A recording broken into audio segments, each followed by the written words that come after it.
Hello, welcome to nursing entrance. इस video में हम लोग देखने वाले हैं IGNOU post basic BSc nursing के क्वेश्चंस को। ऑलरेडी मैंने 1 to 80 क्वेश्चंस का आंसर कर दिया है। लास्ट के 81 से 120 के क्वेश्चन को इस वीडियो में हम लोग देखने वाले हैं। तो चलिए स्टार्ट करते हैं। Question number 81, sleep deprivation leads to. Sleep deprivation से क्या हो सकता है? आपको नींद की कमी से इमोशनल डिस्टर्बेंस हो सकता है। ठीक है, तो आंसर हो जाएगा थर्ड। नेक्स्ट है, all of the following physical symptoms are associated with panic attacks except. Panic attack से जो एसोसिएटेड सिम्टम्स नहीं है वो है आपका हाइपोवेंटिलेशन। ठीक है, बाकी परसिवरेशन, हाइपरवेंटिलेशन और पाल्पिटेशन ये सब आपका पैनिक अटैक से रिलेटेड है। ठीक है, नेक्स्ट है, all of the following are psychiatric disorders except. कौन सा साइकेट्रिक डिसऑर्डर नहीं है आपका? ये है आपका पार्किंसन। बाकी मेनिया भी है, सिजोफ्रेनिया और साइकोटिक डिप्रेशन भी आपका साइकेट्रिक डिसऑर्डर है। नेक्स्ट देखते हैं। नेक्स्ट है question 84, dementia and delirium differ from each other by. Dementia और डिलीरियम में क्या अंतर है? इसमें सिर्फ अंतर होता है चेंज इन कॉन्शसनेस का। ठीक है, नेक्स्ट है, all of the following are psychosomatic disorders except. कौन सा साइकोसोमेटिक डिसऑर्डर नहीं है? ये आपका cirrhosis of liver psychosomatic disorder नहीं है। नेक्स्ट है, ability to understand self behaviour and emotion is. खुद के बिहेवियर को अंडरस्टैंड करना क्या कहलाता है? ये कहलाता है आपका इंसाइट। ठीक है, नेक्स्ट क्वेश्चन देखते हैं। 87 है, pre occupation with body illness is seen is. Pre occupation body illness में कब दिखाई देता है? ये दिखाई देता है आपका हाइपोकॉन्ड्रियोसिस में। ठीक है, नेक्स्ट है, response of an individual towards loss of A loved object is. Loved object को अगर हम लोग खोते हैं तो उसके रिस्पॉन्स में एक पेशेंट को या इंडिविजुअल को क्या होता है? इसमें होता है ग्रीफ। ठीक है, नेक्स्ट है, all of the following are features of dementia except. Dementia का कौन सा फीचर नहीं है? तो डिमेंशिया में इम्पेयर्ड मेमोरी होता है, लॉस ऑफ जजमेंट होता है, loss of already learn functions होता है, बट इम्पेयर्ड कॉन्शसनेस नहीं होता है। तो आंसर थर्ड हो जाएगा सही। नेक्स्ट है, नार्कोलेप्सी इज। नार्कोलेप्सी में क्या होता है आपका? इसमें होता है excessive sleep during day time. ठीक है, एक और क्वेश्चन आपका पीछे था, इसमें excessive sleep during day time. तो इसका आंसर इग्नू ने हाइपोसोमनिया दे दिया था। ठीक है, बट वो आंसर गलत होगा, वहाँ भी आपको नार्कोलेप्सी ही होगा। तो एक बार उस क्वेश्चन को आप लोग फिर से रिव्यू कर लीजिएगा। ठीक है, नेक्स्ट है question number 91, all of the following are important landmark of pelvic brim except. कौन सा पेल्विक ब्रिम का लैंडमार्क नहीं है? तो इसका जो करेक्ट आंसर होगा वो होगा lower border of symphysis pubis. ये पेल्विक ब्रिम का पार्ट नहीं है। ठीक है, नेक्स्ट है, screening of cervical cancer is. Cervical cancer का स्क्रीनिंग हम लोग कैसे करेंगे? इसमें हम लोग करेंगे ये क्या कहलाता है आपका? स्क्रीनिंग ऑफ सर्वाइकल कैंसर ये सेकेंडरी प्रिवेंशन में आता है। ठीक है, नेक्स्ट है, posterior fontanelle is triangular suture line at junction of. तो ये कौन सा जंक्शन पर बनता है? ये बनता है आपका सेजाइटल और लैम्बॉइडल सूचर की पोस्टेरियर फ्रंटेनले। ठीक है, नेक्स्ट है, the most appropriate exercise advice to post natal mother is. Post natal mother को क्या एडवाइस किया जाता है? कौन सा एक्सरसाइज? उसको बोला जाता है आपको कीगल एक्सरसाइज के लिए। ठीक है, ये तो बहुत फेमस है कीगल एक्सरसाइज। नेक्स्ट देखिए, नेक्स्ट है, midwife should suspect thrombosis if mother with varicose when compliance of. कब लगेगा कि पेशेंट को थ्रोम्बोसिस है?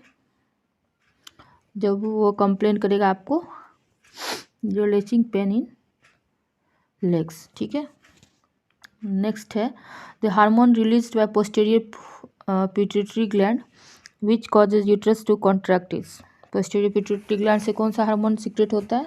से होता है आपका ऑक्सीटोसिन, और ये क्या करता है आपका यूट्राइन कॉन्ट्रैक्शन में हेल्प करता है। नेक्स्ट है ergometrine is contraindicated in women with, ergometrine किसमें कॉन्ट्राइंडिकेटेड होता है?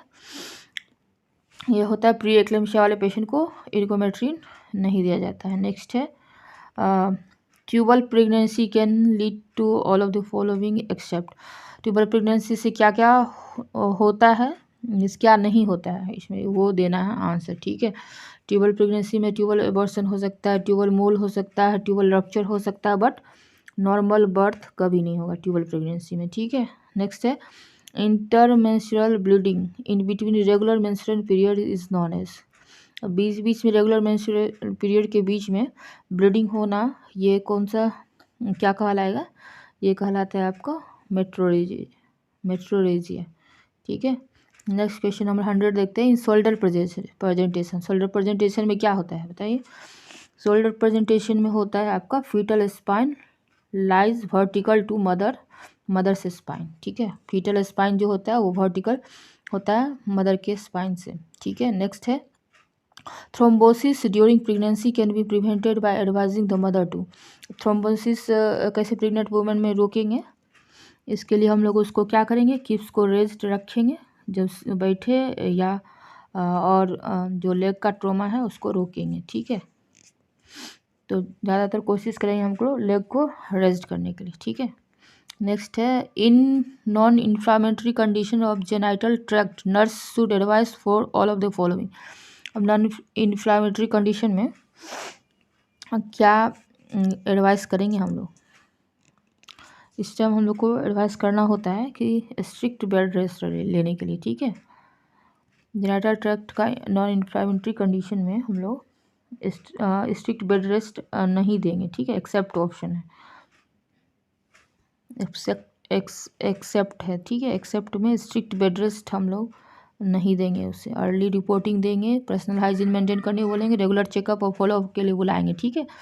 In prolapse of uterus there is, prolapse of uterus में क्या होता है?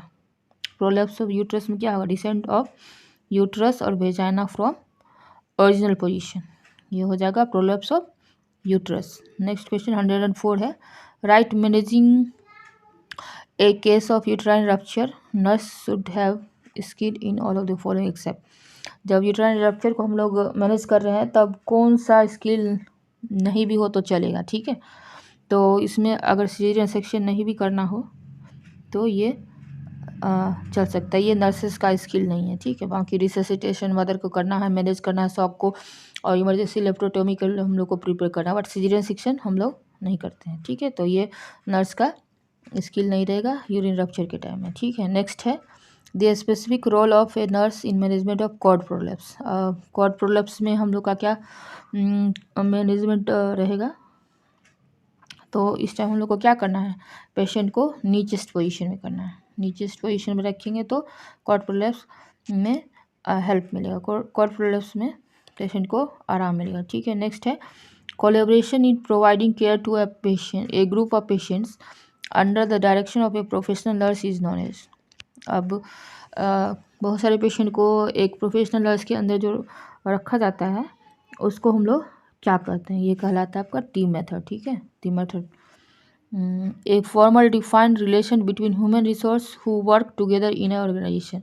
अब बहुत सारा जो ह्यूमन रिसोर्स जो एक साथ काम करते हैं एक ऑर्गेनाइजेशन में, उसका रिलेशनशिप क्या कहलाता है? ये कहलाता है ऑर्गेनाइजेशन स्ट्रक्चर। नेक्स्ट है a principle of administration which emphasises that every subordinate should have only one supervisor. ऐसा एडमिनिस्ट्रेशन का जो प्रिंसिपल है जिसमें एक सबऑर्डिनेट का एक सुपरवाइजर होता है, वो कहलाता है आपका यूनिटी ऑफ कमांड, ठीक है। नेक्स्ट है the written statement of an organisation goal and intent concerning matters that effect the human resource working in an organisation. कुछ स्टेटमेंट है ऑर्गेनाइजेशन के गोल का जो कि ऑर्गेनाइजेशन के वर्किंग ह्यूमन रिसोर्स को इफेक्ट कर सकता है, वो क्या कहलाता है? ये कहलाता है आपका पर्सनल पॉलिसी, ठीक है। नेक्स्ट है the act by which a person acquires a permanent change in behaviour.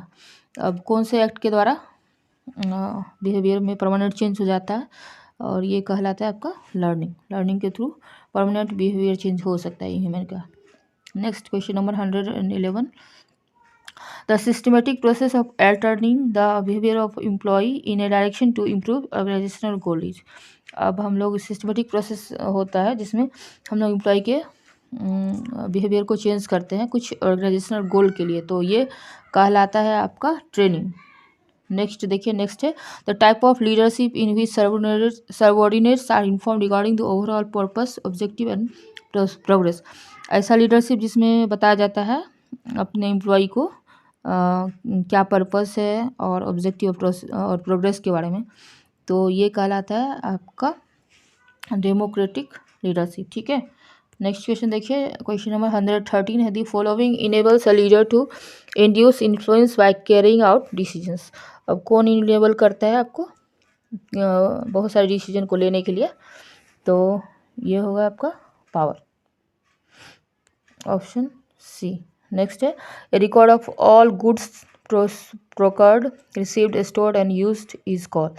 अब रिकॉर्ड ऑफ सारे गुड्स का जो लाया गया और रखा गया या यूज़ किया गया वो कहलाता है आपका इन्वेंट्री। ठीक है, नेक्स्ट है analysis of stored items based on cost criteria is known as.